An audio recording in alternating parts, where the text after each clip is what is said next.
This is our time. We're talking about the main events at this hour. My name's Yulia Gorovaya. Hello. Russia continues its systematic terror against Ukrainian cities, striking daily with a combination of drones, missiles, and guided aerial bombs. On the morning of July 20th, the Russian army launched another combined strike on Ukraine using drones, missiles, and guided aerial bombs. Explosions were heard in Zaporizhzhia and Mykolaiv. The head of the Zaporizhzhia Regional Military Administration, Ivan Fedorov, also warned about the threat of ballistic missiles being used. Meanwhile, it has become known that the number of people killed as a result of yesterday's Russian strikes on Zaporizhzhia and the region has risen to 3. Another 47 civilians were injured. Emergency rescue operations are ongoing in Zaporizhzhia. Rescuers believe that people may still be trapped under the rubble of the destroyed 5-story building. Let us recall that on Sunday, July 19th, Russian forces carried out a series of strikes on the city using guided aerial bombs. One of the munitions destroyed 3 floors of an apartment building. 2 women and an 11-year-old girl were killed. More than 40 people were injured. A bomb also exploded near a neighboring 9-story building, shattering windows and destroying balconies. Another aerial bomb destroyed a private residential house. The explosion of a bomb also caused a fire at a logistics company's terminal. And about an hour ago, Zaporizhzhia once again came under attack from Russian aerial bombs. Several explosions were heard in the city. At the moment, 1 person is known to have been injured. In Kramatorsk, 1 person was killed and 3 others were injured after a nighttime attack. This was reported by the Donetsk Regional Prosecutor's Office. Residential neighborhoods came under attack by the Russian Federation. As a result of the attack, 9 apartment buildings were damaged. 1 civilian died under the rubble of a house. 3 more women, aged 22, 32, and 60, sustained bodily injuries, blast wounds, bruises, and abrasions. The wounded are receiving medical assistance. The south of Ukraine also came under attack by Russian forces last night. A series of explosions rocked Odessa after a massive attack with air-launched missiles. This was reported by the head of the Odessa City Military Administration. According to him, there is damage to infrastructure. Ukraine's Air Force reported activity by Russian tactical aviation in the southern direction, and later clarified that the enemy launched guided air-launched missiles from the Black Sea area. Daily attacks continue in the frontline Kherson region, where Russian forces keep targeting civilians using drones. According to Yaroslav Stanko, head of the Kherson City Military Administration, a Russian drone dropped an explosive device on a trolley bus in the central part of Kherson. As a result of the attack, the vehicle was damaged. According to preliminary information, there were no casualties. Specialized services are working at the scene, documenting the aftermath of yet another Russian strike on civilian infrastructure. The number of people killed as a result of the Russian missile strike on a civilian cargo ship flying the flag of Guinea-Bissau has risen to 10. This was reported by the Port Administration. According to their information, one of the victims was a Ukrainian pilot. At the time of the attack, the vessel was leaving the port in the Odessa region with a cargo of grain. According to Mykola Kalashnikov, the Minister for Restoration, Infrastructure and Transport, 8 crew members were evacuated. They're currently in the hospital. Another 4 are considered missing. In total, there were 18 people on board during the attack. They're citizens of India, Syria, and the Ukrainian pilot. The Ministry of Foreign Affairs emphasized that the vessel was traveling along a maritime corridor that ensures global food security, but Putin saw it as yet another target for terror. During the recent visit of Ukrainian President Volodymyr Zelensky to London, I discussed this issue with the leadership of the International Maritime Organization and called for the deployment of an international monitoring mission in Ukraine's ports. We hope that this mission will begin its work as planned in the fall and will help document every act of maritime terror by Russia, paving the way to hold those responsible accountable. Andriy Sybiha, Acting Minister of Foreign Affairs of Ukraine, on social network X.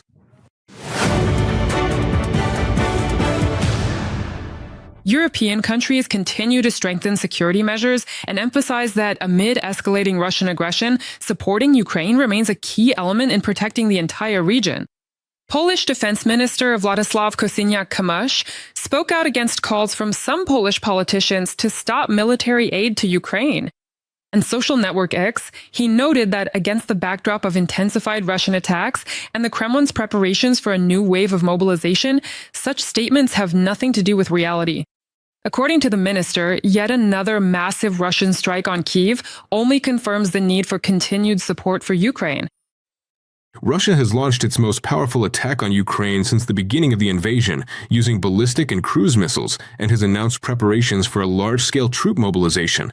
This shows just how out of touch with reality the calls to weaken support for Ukraine or to slow down the modernization of the Polish army are. Ladislav Kosiniak-Kamysz, Polish Minister of Defense, on social network X. At the same time, Poland continues to prepare for possible threats by strengthening its civil defense system and coordination between military structures. According to the publication RMF24, large-scale military exercises will take place in Opole, Zaporizhzhia, and Tarawa by the end of July. Army units and military equipment will operate in forested areas, and training sirens will be activated throughout the entire area where the maneuvers are being conducted. A 3-minute modulated signal will indicate an alarm, while a continuous 3-minute sound will signal its cancellation. At the same time, Ukraine continues to strike Russian military and logistical infrastructure, demonstrating that the war is increasingly returning to the territory of the aggressor state. President Volodymyr Zelensky confirmed successful strikes on targets in the Moscow region, located more than 400 kilometers from the Ukrainian border. According to him, an oil depot is burning in Podolsk, a warehouse complex called Southern Gates is on fire in Domodedovo, and the Wildberries logistics hub was attacked again. In addition, Ukrainian forces struck 2 tankers from Russia's Shadow Fleet and 4 cargo ships in the Black Sea. Against this backdrop, European allies are increasingly calling not only to strengthen their own security, but also to ramp up international pressure on the Kremlin. Estonian Foreign Minister Margus Tsahkna stated that Russia must be placed in complete international isolation. After yet another massive strike on Kyiv, he emphasized that Moscow resorts to terror when it cannot achieve its goals by military means. According to the head of Estonian diplomacy, only further strengthening of sanctions and consistent international pressure can force the Kremlin to abandon its continued aggression against Ukraine. That is why our isolation of Russia cannot stop for even a moment. The pressure must increase, and the sanctions must be tightened. Only firm and continuous strategic isolation can truly deprive the Kremlin of the ability to continue this campaign of terror. Margus Tsahkna, Minister of Foreign Affairs of Estonia, on social network X. Support for Ukraine remains one of the priorities for the United Kingdom as well, where today a change of prime minister will take place. Andy Burnham officially takes office as Prime Minister of the United Kingdom, becoming the 4th head of government under King Charles III. At Buckingham Palace, he will receive from the monarch the mandate to form a new cabinet of ministers, replacing Keir Starmer in this position. Even before his official appointment, Burnham stated that Ukraine is an integral part of the United Kingdom's security, and President Volodymyr Zelensky can count on continued support from the UK. The world continues to face the consequences of natural disasters, from massive wildfires to devastating earthquakes. Several countries are currently battling the elements and dealing with the aftermath. In Scotland, a wildfire broke out on the famous Arthur Seat, an extinct volcano that rises above Edinburgh. According to Sky News, the fire covered a significant area, and thick smoke could be seen from several kilometers away. There were no casualties. Arthur Seat is the highest point of the park, located next to the Scottish Parliament, and one of the city's most popular viewpoints.